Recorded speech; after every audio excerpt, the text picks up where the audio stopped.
Analis perkebunrayaan ahli pertama. 1. Seorang analis perkebunrayaan ahli pertama sedang melakukan evaluasi terhadap strategi konservasi tumbuhan di sebuah kebun raya.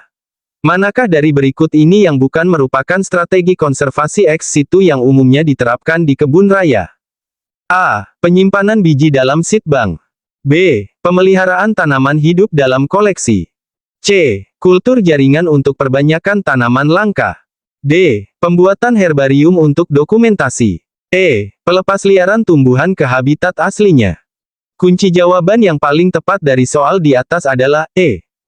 Pembahasan dari soal di atas, yaitu bahwa pelepasliaran tumbuhan ke habitat aslinya merupakan bagian dari strategi konservasi in situ, bukan ex situ.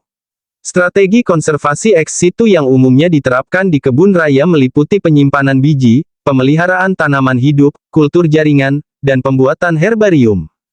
2. Dalam proses pengadaan tumbuhan koleksi, seorang analis perkebunrayaan ahli pertama harus mempertimbangkan berbagai faktor. Manakah di antara berikut ini yang merupakan pertimbangan utama dalam pemilihan tumbuhan untuk koleksi kebun raya? A. Ketersediaan di pasar tanaman hias. B. Kemudahan dalam perawatan. C. Nilai ekonomi tanaman. D. Status konservasi dan endemisitas. E. Keindahan visual tanaman. Kunci jawaban yang paling tepat dari soal di atas adalah D. Pembahasan dari soal di atas, yaitu bahwa status konservasi dan endemisitas merupakan pertimbangan utama dalam pemilihan tumbuhan untuk koleksi kebun raya, sesuai dengan fungsi utama kebun raya sebagai lembaga konservasi ex situ. 3. Seorang analis perkebunrayaan ahli pertama sedang merancang sistem zonasi untuk sebuah kebun raya baru. Berdasarkan fungsi dan karakteristiknya, zona manakah yang seharusnya ditempatkan paling jauh dari pintu masuk utama? A. Zona rekreasi. B. Zona koleksi tematik. C. Zona konservasi. D. Zona pendidikan. E. Zona pembibitan. Kunci jawaban yang paling tepat dari soal di atas adalah C. Pembahasan dari soal di atas, yaitu bahwa zona konservasi seharusnya ditempatkan paling jauh dari pintu masuk utama untuk meminimalkan gangguan terhadap spesies langka dan sensitif, serta untuk memastikan perlindungan optimal terhadap koleksi tumbuhan yang paling berharga. 4.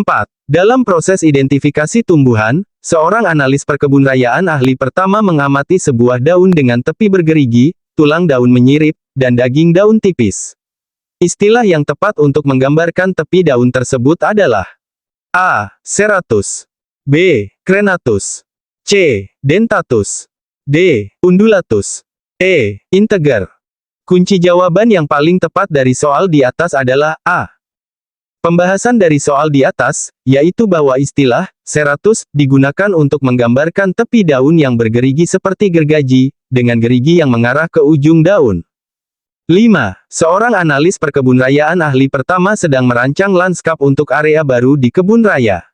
Dalam konteks prinsip desain lanskap, penggunaan tanaman dengan ukuran dan bentuk yang bervariasi untuk menciptakan kesan kedalaman disebut A. Kontras. B. Ritme. C. Keseimbangan. D. Kesatuan. E. Skala. Kunci jawaban yang paling tepat dari soal di atas adalah E. Pembahasan dari soal di atas, yaitu bahwa prinsip skala dalam desain lanskap melibatkan penggunaan tanaman dengan ukuran dan bentuk yang bervariasi untuk menciptakan kesan kedalaman dan dimensi dalam tata letak lanskap. 6. Dalam menyusun proposal penelitian, seorang analis perkebunrayaan ahli pertama harus merumuskan hipotesis yang baik. Manakah dari pernyataan berikut yang tidak merupakan karakteristik hipotesis yang baik? A. Dapat diuji secara empiris. B. Spesifik dan jelas. C. Berdasarkan teori atau observasi sebelumnya. D. Menyatakan hubungan antar variabel. E. Selalu terbukti benar setelah pengujian. Kunci jawaban yang paling tepat dari soal di atas adalah E. Pembahasan dari soal di atas, yaitu bahwa hipotesis yang baik tidak selalu terbukti benar setelah pengujian. Justru, hipotesis harus dapat diuji dan memungkinkan untuk ditolak berdasarkan bukti empiris. 7. Seorang analis perkebunrayaan ahli pertama sedang merancang struktur database koleksi tumbuhan. Dalam konteks ini, apa yang dimaksud dengan normalisasi dalam desain database? A. Proses menghilangkan data yang tidak diperlukan. B. Metode untuk mengenkripsi data sensitif. C. Teknik untuk meminimalkan redundansi dan ketergantungan data. D. Prosedur untuk membackup database secara berkala. E. Cara untuk mengoptimalkan kecepatan query database. Kunci jawaban yang paling tepat dari soal di atas adalah C. Pembahasan dari soal di atas, yaitu bahwa normalisasi dalam desain database adalah teknik untuk meminimalkan redundansi dan ketergantungan data dengan mengorganisir data ke dalam tabel-tabel yang terstruktur dengan baik. 8. Dalam analisis data perkebunrayaan, seorang analis perkebunrayaan ahli pertama ingin menguji hubungan antara suhu rata-rata tahunan dan tingkat pertumbuhan tanaman tertentu. Metode statistik yang paling tepat untuk menguji hubungan ini adalah A. Uji T berpasangan. B. Analisis varians ANOVA. C. Regresi logistik. D. Korelasi Pearson. E. Chi-square. Kunci jawaban yang paling tepat dari soal di atas adalah D. Pembahasan dari soal di atas, yaitu bahwa korelasi Pearson adalah metode statistik yang paling tepat untuk menguji hubungan antara dua variabel kontinu seperti suhu rata-rata tahunan dan tingkat pertumbuhan tanaman. 9. Seorang analis perkebunrayaan ahli pertama sedang merencanakan pengadaan sarana-prasarana untuk sebuah kebun raya baru. Dalam konteks ini, apa yang dimaksud dengan analisis siklus hidup, life cycle analysis? A. Studi tentang pertumbuhan tanaman dari biji hingga dewasa. B. Evaluasi dampak lingkungan dari produk atau layanan selama seluruh masa pakainya. C. Analisis perkembangan kebun raya dari perencanaan hingga operasional. D. Perhitungan estimasi umur sarana-prasarana. E. Kajian tentang siklus hidup hama dan penyakit tanaman. Kunci jawaban yang paling tepat dari soal di atas adalah B. Pembahasan dari soal di atas, yaitu bahwa dalam konteks perencanaan sarana-prasarana, analisis siklus hidup mengacu pada evaluasi dampak lingkungan dari produk atau layanan selama seluruh masa pakainya, dari produksi hingga pembuangan. 10. Dalam perawatan koleksi tumbuhan, seorang analis perkebunrayaan ahli pertama menghadapi masalah serangan hama pada tanaman langka. Pendekatan manakah yang paling sesuai dengan prinsip pengendalian hama terpadu (PHT)? A. Penggunaan pestisida kimia secara rutin. B. Sterilisasi total area tanam. C. Penggunaan predator alami dan perbaikan kultur teknis. D. Penghentian seluruh aktivitas di sekitar tanaman yang terserang. E. Pemusnahan tanaman yang terinfeksi. Kunci jawaban yang paling tepat dari soal di atas adalah C. Pembahasan dari soal di atas, yaitu bahwa penggunaan predator alami dan perbaikan kultur teknis merupakan pendekatan yang paling sesuai dengan prinsip pengendalian hama terpadu (PHT), yang menekankan pada metode pengendalian yang ramah lingkungan dan berkelanjutan. 11. Seorang analis perkebunrayaan ahli pertama sedang melakukan studi tentang perkembangan kebun raya di Indonesia. Kebun raya tertua di Indonesia yang didirikan pada tahun 1817 adalah A. Kebun Raya Cibodas. B. Kebun Raya Bogor. C. Kebun Raya Purwodadi. D. Kebun Raya Eka Karya Bali. E. Kebun Raya Baturaden. Kunci jawaban yang paling tepat dari soal di atas adalah B. Pembahasan dari soal di atas, yaitu bahwa Kebun Raya Bogor, yang didirikan pada tahun 1817, merupakan kebun raya tertua di Indonesia dan salah satu yang tertua di Asia Tenggara. 12.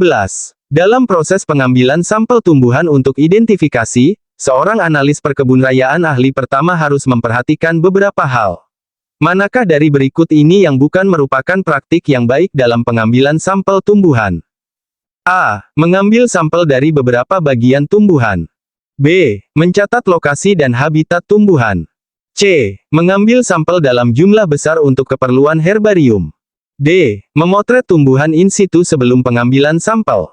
E. Menyimpan sampel dalam larutan alkohol untuk pengawetan sementara. Kunci jawaban yang paling tepat dari soal di atas adalah C. Pembahasan dari soal di atas, yaitu bahwa mengambil sampel dalam jumlah besar untuk keperluan herbarium bukan merupakan praktik yang baik, terutama untuk spesies langka atau terancam punah. Pengambilan sampel harus dilakukan secara selektif dan dalam jumlah yang tidak membahayakan populasi tumbuhan. 13.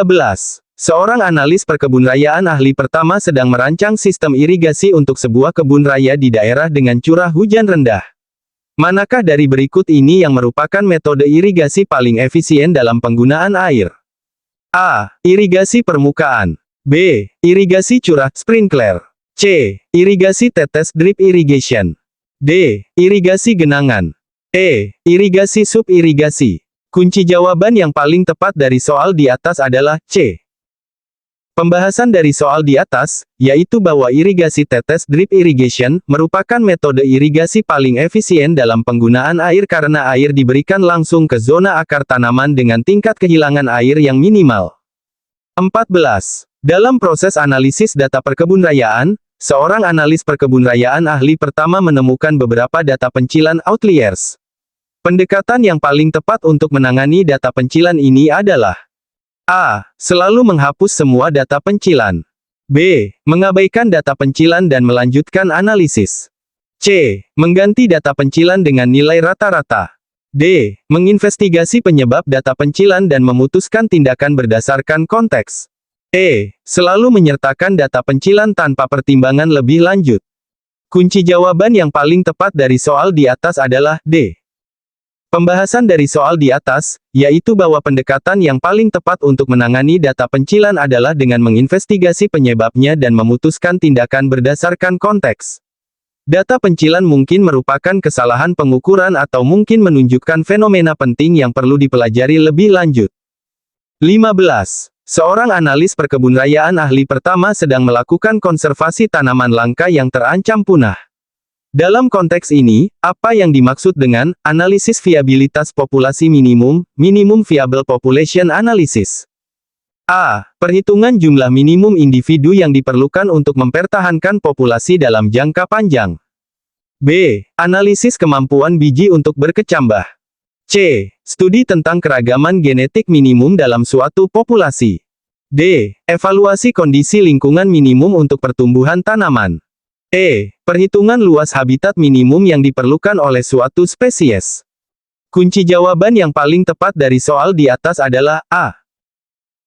Pembahasan dari soal di atas, yaitu bahwa analisis viabilitas populasi minimum adalah perhitungan jumlah minimum individu yang diperlukan dalam suatu populasi untuk memastikan kelangsungan hidup jangka panjang spesies tersebut di alam liar, dengan mempertimbangkan faktor genetik, demografis, dan lingkungan.